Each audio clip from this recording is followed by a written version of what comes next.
Hi guys, I'm Dawn from Creative Appliques. I'm so glad you're joining me today.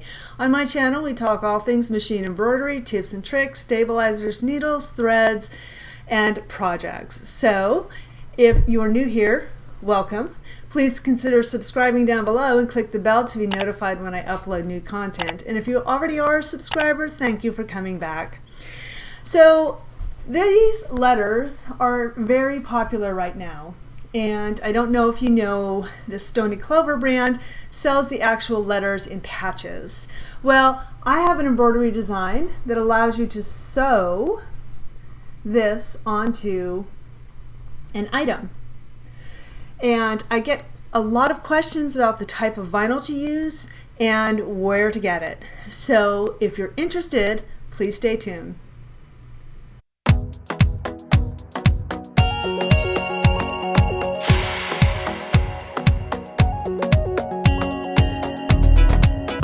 Okay, let's talk about the supplies we're going to need. So I'm going to be doing this on a comfort colored sweatshirt, and I printed out my template. I'm going to be using some fusible poly mesh on the inside of the shirt or the sweatshirt. I'm going to iron that on before we start. And for the faux chenille part, I'm going to be using these microfiber cloths. These are from Walmart. It's an 18 pack for $5, so you can get a lot of shirts out of this if you like that look. I like the chenille look. Some people also use dish towels, or not dish towels, sorry, regular towels, but I like the look of the microfiber, so I'll be using the white for that. We also need some vinyl or canvas, so you can use marine vinyl. It is a little thicker.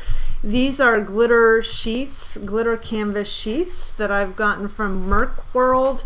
You can also find these at My Punk Broderie. You might also be able to find them on Amazon.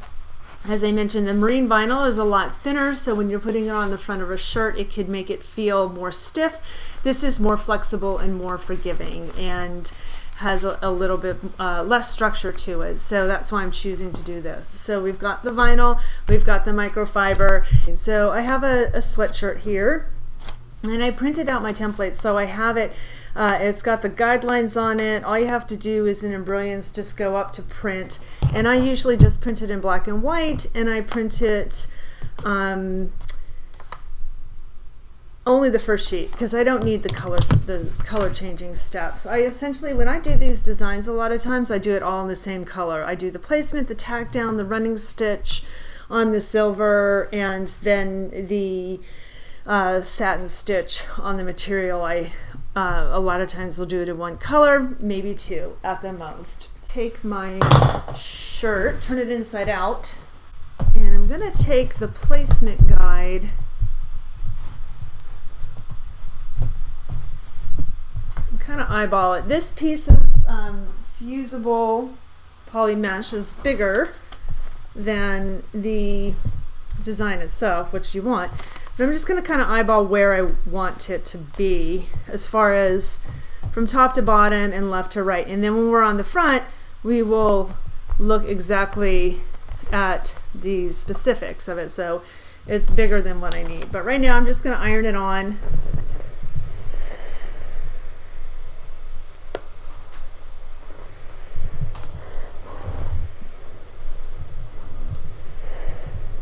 All right.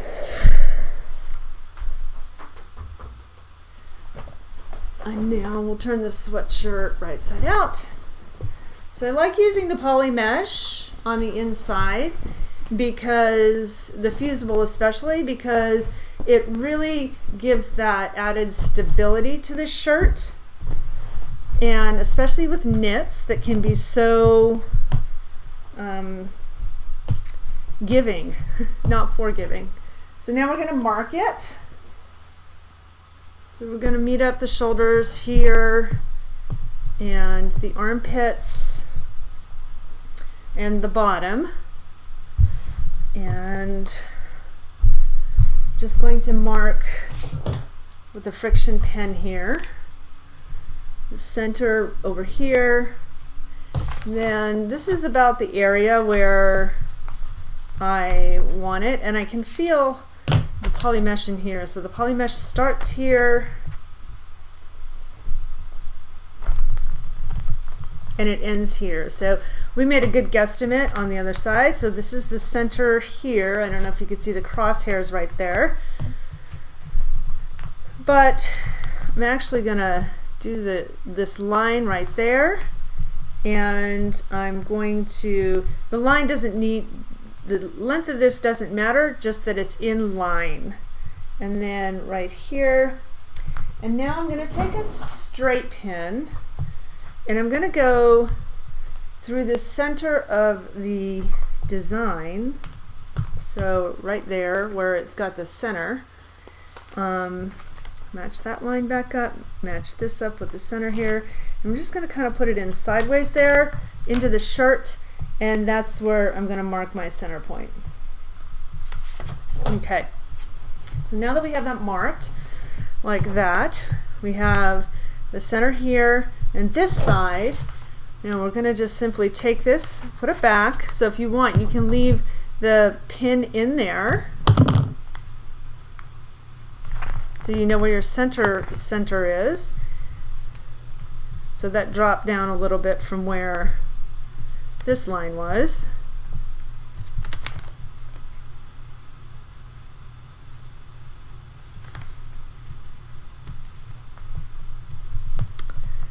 Okay, just going to put that right there like that, so it's a little bit more, it'll stay there a little bit.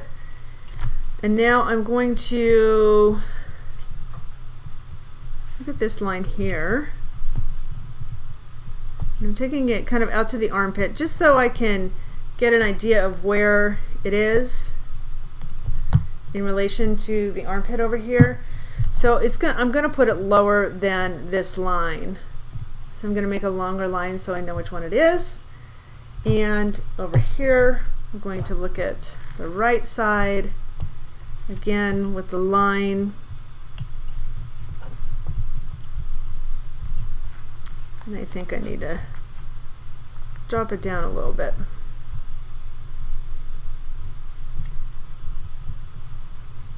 Okay, so now you can always connect these if you wish to make it a little bit easier on you. And see if you feel like that looks aligned correctly. And I think that looks pretty good. We're going to use the Mighty Hoop hooping station, and we're going to put the underneath hoop in here, and then we're going to get some tearaway stabilizer and put it in here.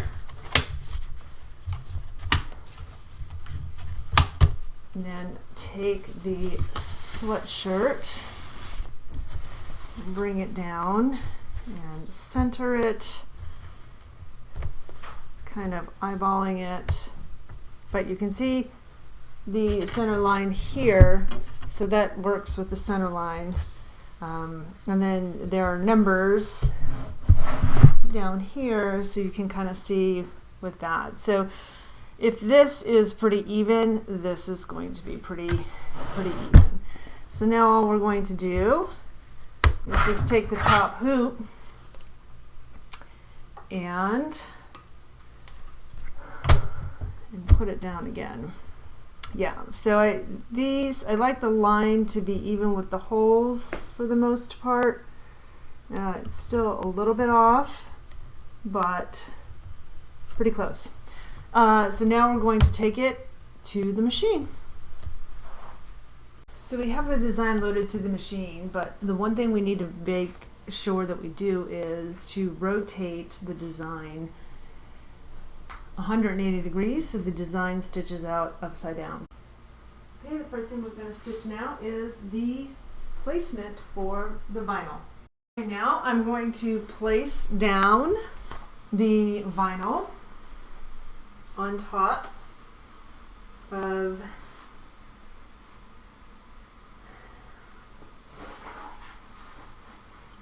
the letters, and I want to make sure it's far enough to the sides and also far enough to the back that leaves me extra to cut out. And I'm just going to take that down out of the way.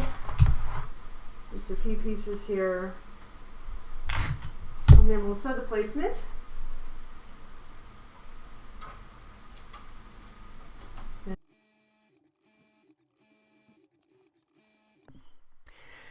Okay, so we just finished tacking down the vinyl here, and what I'm going to do now is I'm going to cut just a rectangle around the vinyl. I am not going to cut individually around every letter right now because it is much easier to do this when you have the shirt off of the hoop and off of the machine. So right now I'm going to take it and just cut a rectangle around it. As a note, this only works if you're doing the bean stitch finished one. For the zigzagged finish or the satin stitch on the vinyl portion, you will need to cut around the placement and tack down stitching now. So I'm going to take it now and I'm going to stick it back on the machine, and we are going to sew the triple bean running stitch to secure the vinyl better. So one of the reasons why I like to wait until after this decorative stitch has finished is because it allows for the vinyl to be completely secured to the shirt, and therefore if you've cut really close to the tack down stitching, you're not going to be in fear of the actual running stitch interfering or pulling out the vinyl from the stitching. So now we're going to sew the placement stitch for the microfiber that we will put on top of the glitter vinyl sheet. So here we are, and I'm going to take the microfiber towel and I'm going to place it on top, and I am going to, let's see which way I like the little fibers going. It's not going to matter after a while once it's been in the washer and everything. And this is going to get cut really close to the stitching because this is going to be sewn down with a satin stitch. But there's something I want to show you here. So with this design, I have, tape it here too. With this design, I have a center letter, the center part here. Now this part of the A, it's a little tight and I'm going to have to get in there, but right now I'm just not confident of doing it right now. But with the O, I'm going to show you a little trick. So if you lay it down where it needs to be and fold it back, and here is the stitching for this part that I'm going to need to cut out. So I'm going to take my scissors and do just a little tiny snip right there. And you can see I've cut through the cloth there.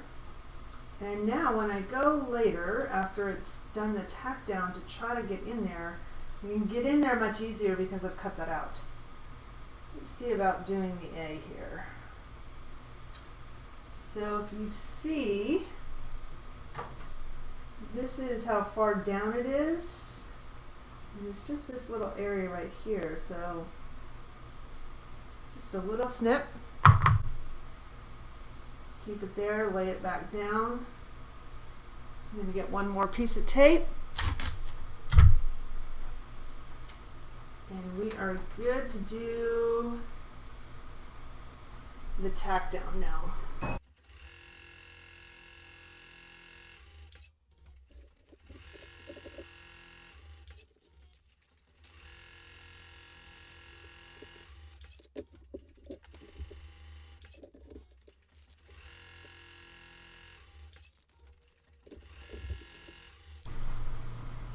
Now now it is time to trim.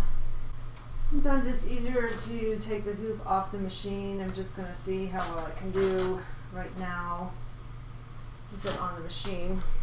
As I mentioned before, this one will be finished with a satin stitch.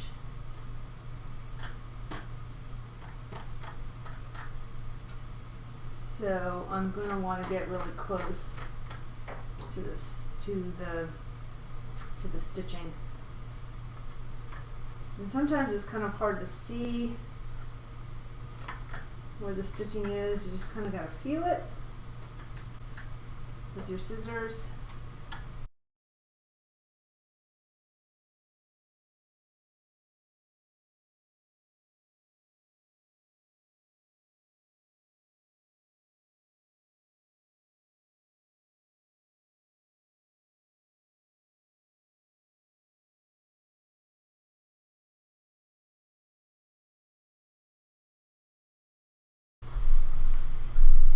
You can see how easy it is to get into the center of this O since I did that little snip before I tacked it down.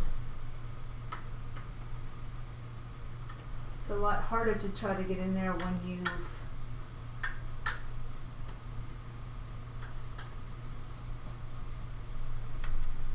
sorry about that. It's a lot harder to get in there when you haven't trimmed it.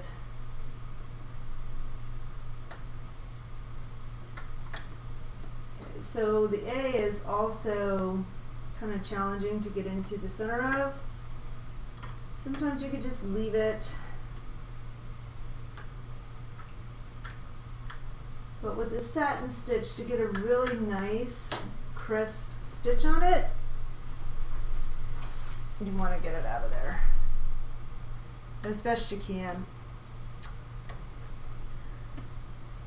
That's pretty good. Okay, so now I'm going to vacuum it up.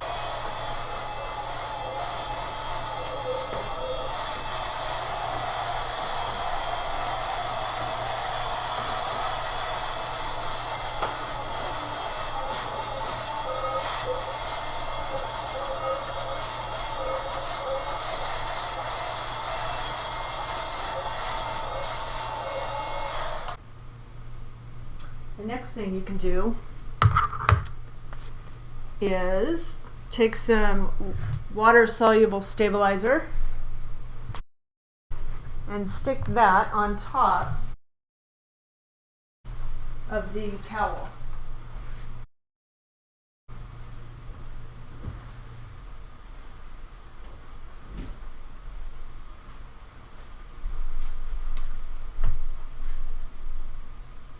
And when you do that, you can pin it out of the way.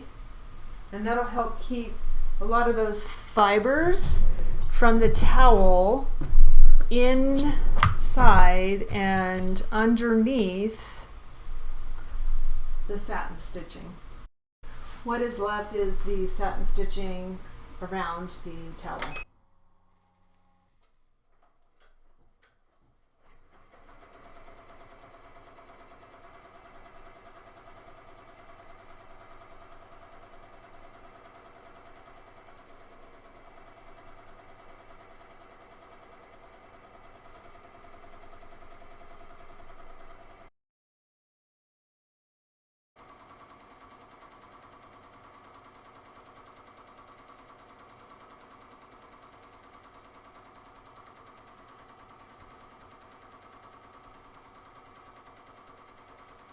Now we're going to clean it up. So we'll move the pins. Move it from the hoop.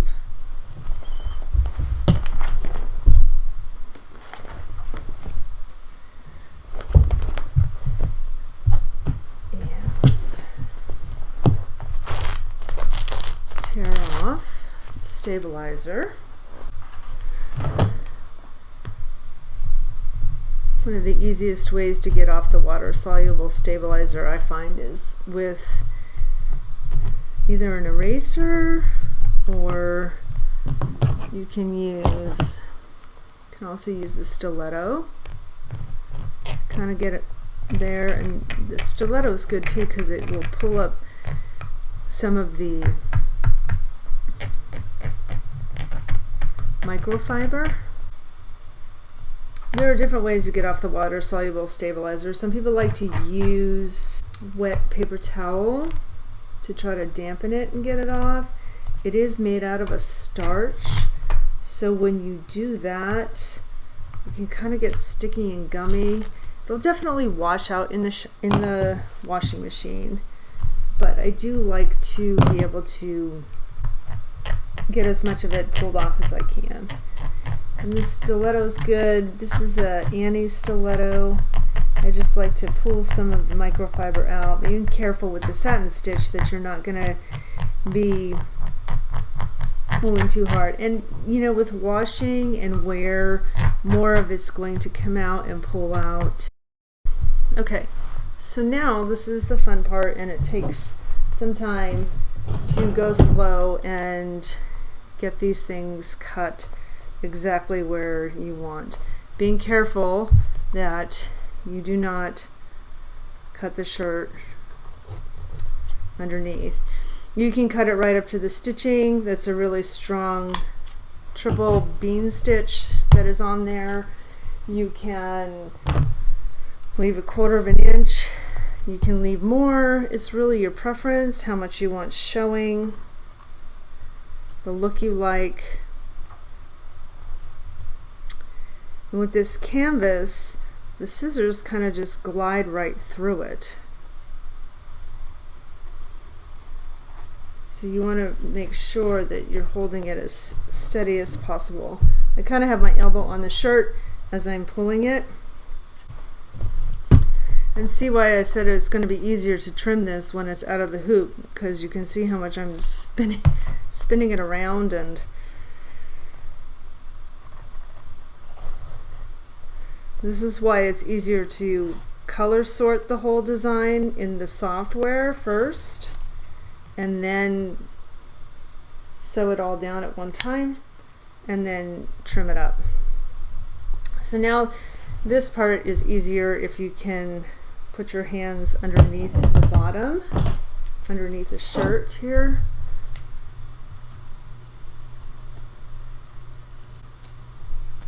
Sometimes I find it easier to just cut a straight line up.